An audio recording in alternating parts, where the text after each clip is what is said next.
আসসালামু আলাইকুম। এখন বাজে হচ্ছে 3টা 50। তো আমি চলে যাচ্ছি আমার ইফতার রেডি করতে। তো আমি বাচ্চাদেরকে ঘুম পাড়িয়ে রেখেছি, ওরা ঘুমাবে 5টা পর্যন্ত। ততক্ষণ আমি আমার ইফতার রেডি করে ফেলবো। আমি অলরেডি এখানে দেশি মুরগির মাংস ভুনা করতে বসিয়ে দিয়েছি। দেখি কি অবস্থা। মাশাআল্লাহ, এটাকে এখন আমি নাড়াচাড়া করে নেব। একটু আগে বসিয়েছি, তার কারণ দেশি মুরগিটা কুক হতে অনেক বেশি টাইম লাগে, যেন ইফতারের মধ্যে এটা রেডি হয়ে যায়। ঢেকে দেই, তাতে তাড়াতাড়ি রান্না হয়ে যাবে। চুলায় এখন হচ্ছে পোলাও রান্না করব, একটু প্লেন পোলাও রান্না করব, যেহেতু আমার ফ্যামিলিতে মানুষ কম, তো আমি অল্পই রান্না করব। এই যে আমি এটা হচ্ছে ওয়াশ করে আমি স্ট্রেনারে রেখেছি পানি ছড়িয়ে দেওয়ার জন্য। এখানে হচ্ছে আদা রসুন বাটা রেখেছি, আর এখানে হচ্ছে আমি একটু এলাচ, দারচিনি, তেজপাতা রেখেছি। তো এগুলো আমি আসলে এখন রান্না করব। একটা ডাব কেটে নিয়েছি, ডাবটা এখন আমি ফ্রিজিং করব। মাশাল্লাহ, অনেক পানি হয়েছে। আরও 1 গ্লাস পানি আমার বড় ছেলে খেয়েছে। ও আবার ডাবের পানি অনেক বেশি পছন্দ করে। ও আপনারা তো বলবো ঢেকে রাখলাম না, ঢেকে রেখেছি। আমার ফ্রিজটা এমন পজিশনে,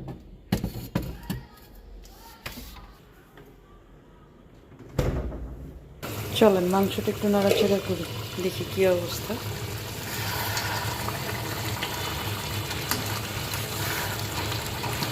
আমার এই কাস্ট আয়রনের কড়াইটা আমার অনেক বেশি পছন্দের। এত সুন্দর স্মেল আসছে।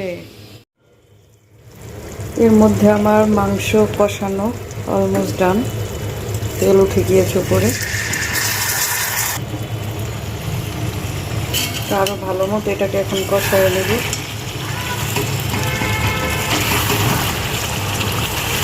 Looking like a wow. যাই হোক, যারা হচ্ছে এখনও চ্যানেলটা ফলো করেননি, অবশ্যই ফলো দিয়ে রাখবেন আর একটা লাইক দিয়ে রাখবেন।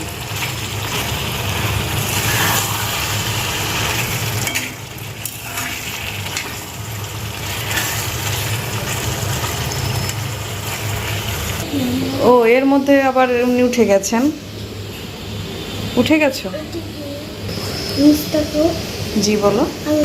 ঝোলের জন্য সামান্য পরিমাণ পানি দিব, একদমই সামান্য পরিমাণ দিব, কারণ আমি ঝোল একদমই রাখবো না। পরিমাণ মতো ঝোল দিয়েছি, এখন ঢেকে রাখবো 10 মিনিটের জন্য। Ten ten.